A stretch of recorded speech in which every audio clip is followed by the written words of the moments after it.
IRS starts tracking senior homeowners May 1st. Here's what you must know now. Stop what you're doing. If you're 62 or older and you own a home, the government just changed the rules. And starting May 1st, 2026, your financial situation could be reported directly to the IRS. And most seniors have absolutely no idea this is happening. We're talking about reverse mortgages, home equity withdrawals, and certain property transactions. Moves that millions of senior homeowners make every single year. What used to fly under the radar? The IRS now wants a full picture of it. Here's what's scary.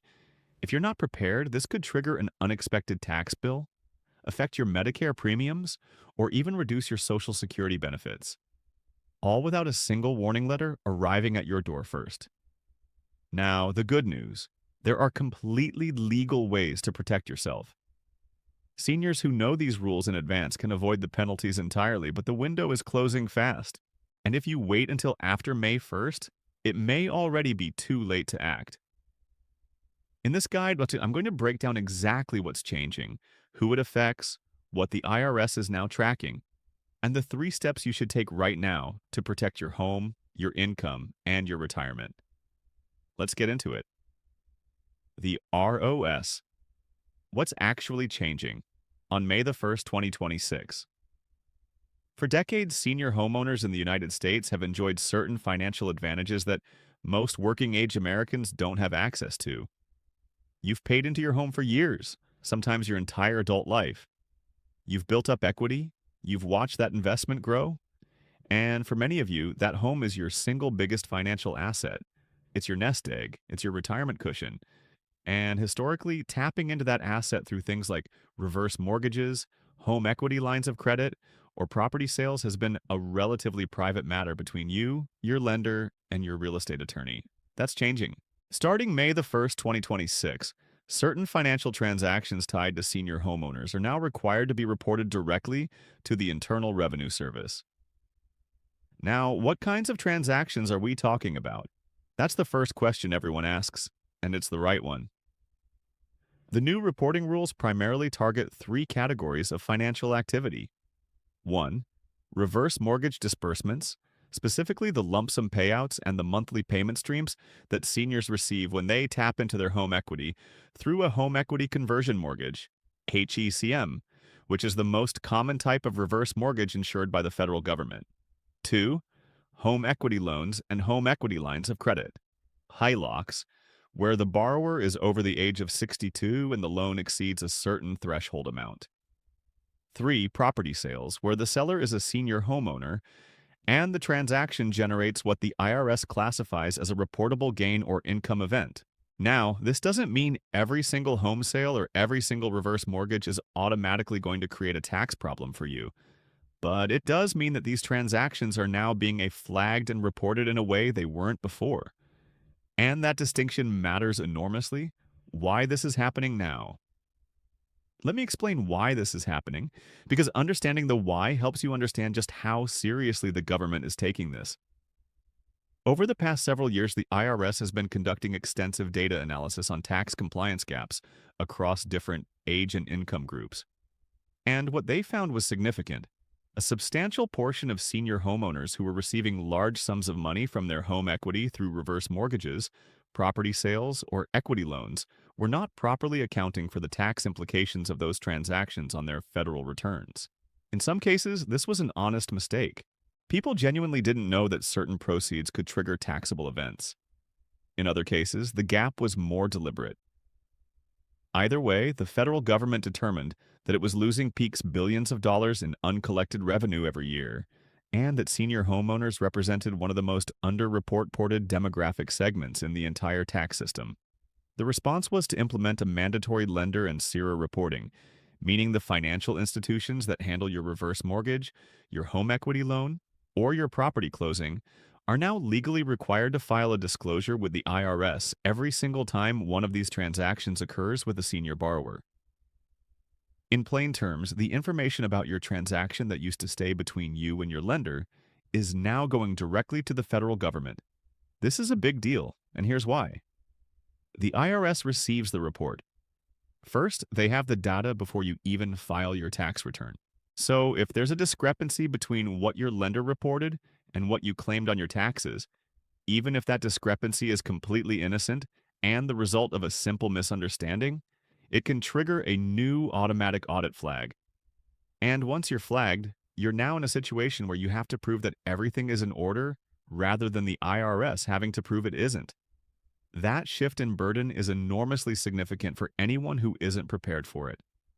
The practical consequences you need to understand. Let's talk about the practical consequences.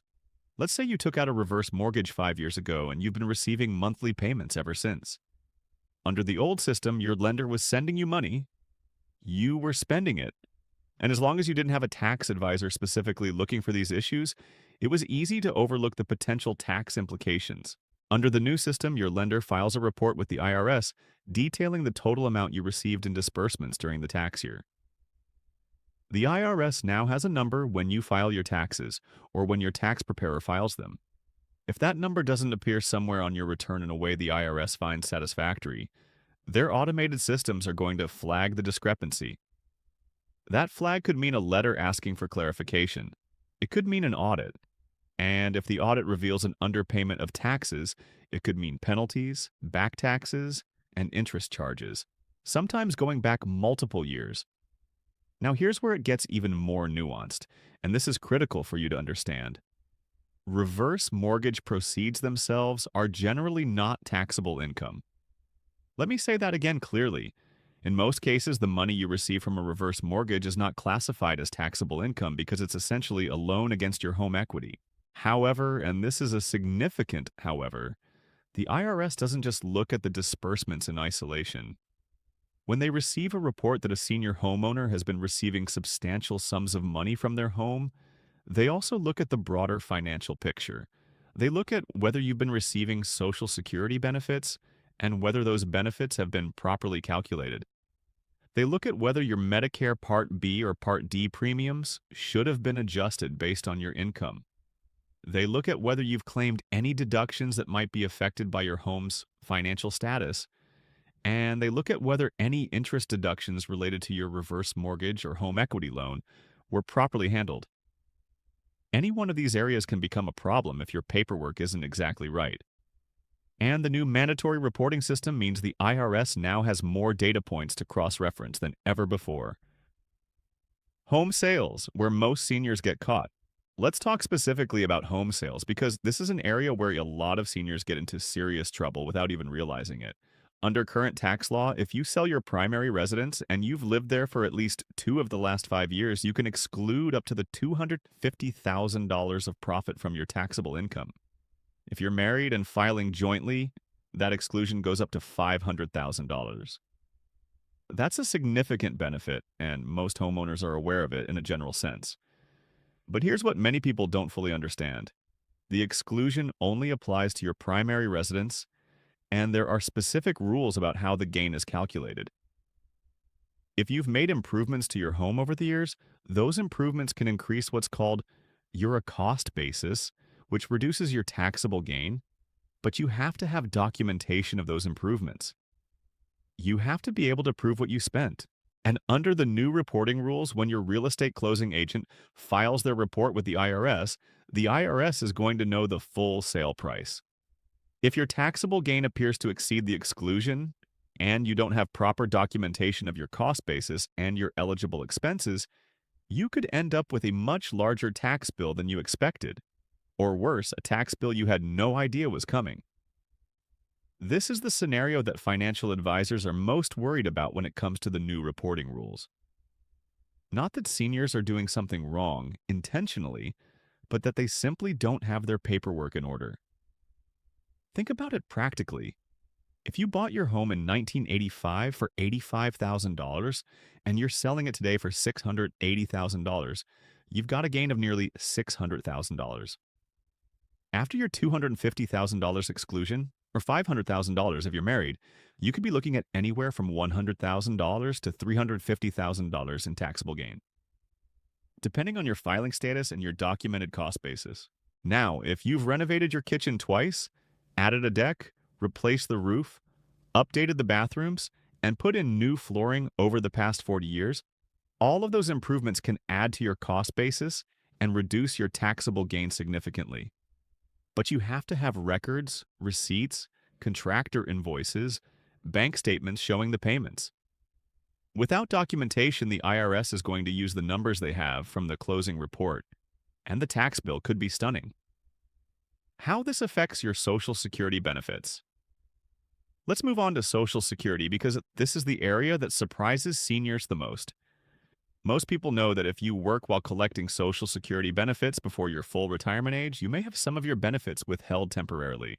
But what a lot of people don't realize is that income from other sources, including investment income, rental income, and in some cases, income related to your home, can affect how much of your Social Security benefit is subject to federal income tax. Here's the rule as it currently stands. If your combined income, which includes your adjusted gross income, any non-T taxable interest, and half of your Social Security benefits, exceeds certain thresholds up to 85% E of your Social Security benefit becomes taxable. For an individual, the threshold where up to 50% of benefits becomes taxable starts at $25,000 when in combined income. For up to 85% of benefits to be taxable, the threshold is $34,000. For married couples filing jointly, those thresholds are $32,000 and $44,000, respectively. Now, why does this matter in the context of the new IRS reporting rules? Because if the IRS receives a report that you received a large lump sum or a series of substantial payments related to your home equity, and that information increases your perceived combined income, even if the money itself isn't directly taxable, it can potentially affect how your Social Security benefits are being taxed. And if you haven't been accounting for this properly in your tax filings, the new mandatory reporting creates a paper trail that makes those discrepancies very easy for the IRS to spot. Medicare premiums, the IRMAA trap. Medicare premiums are another area where seniors can be blindsided. Most people know that Medicare coverage has monthly premiums and most people pay the standard rate.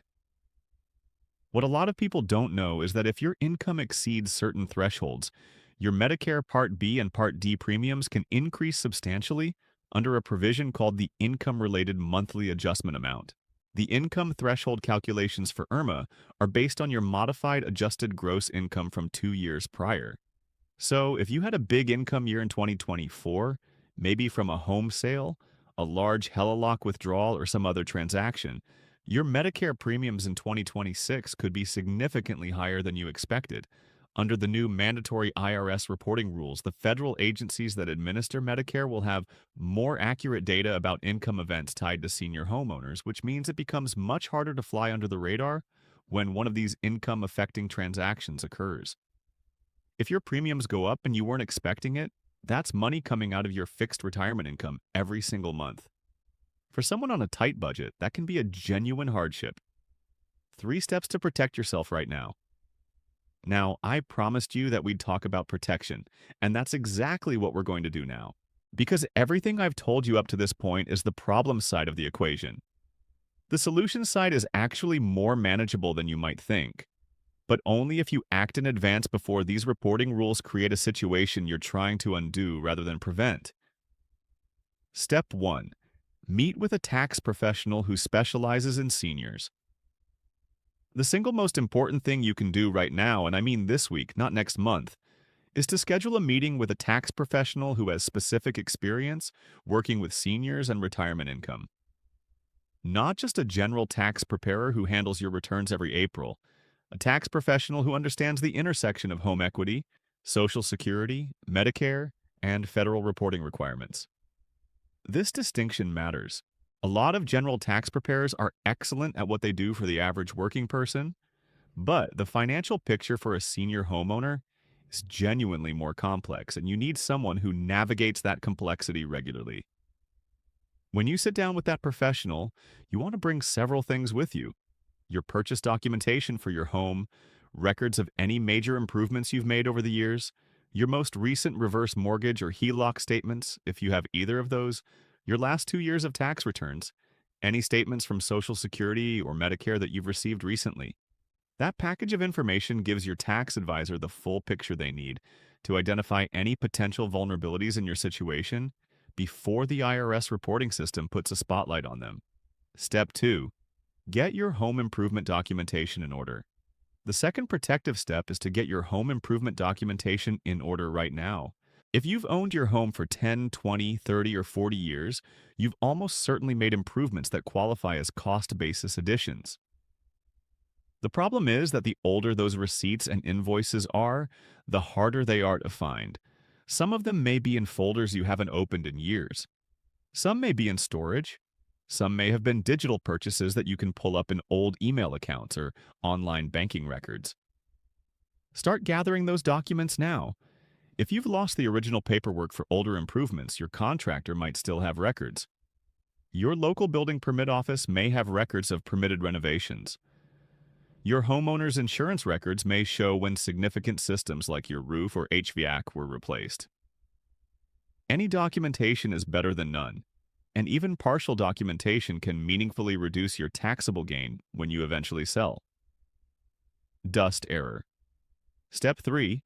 Review your reverse mortgage or HELOC situation. The third protective step involves your reverse mortgage or HELOC, specifically if you have one or are considering one. The rules around what is and isn't taxable in the context of a reverse mortgage are actually fairly favorable to seniors, but they're also fairly technical. And the new mandatory reporting means the IRS is going to be paying closer attention. If you currently have a reverse mortgage, ask your CIRA for a complete transaction history showing all disbursements and any fees or interest charges. Make sure that information is sitting in a folder ready to hand to your tax advisor.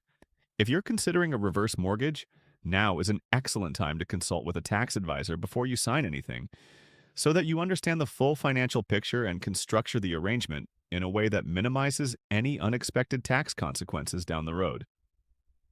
Derry, final thoughts.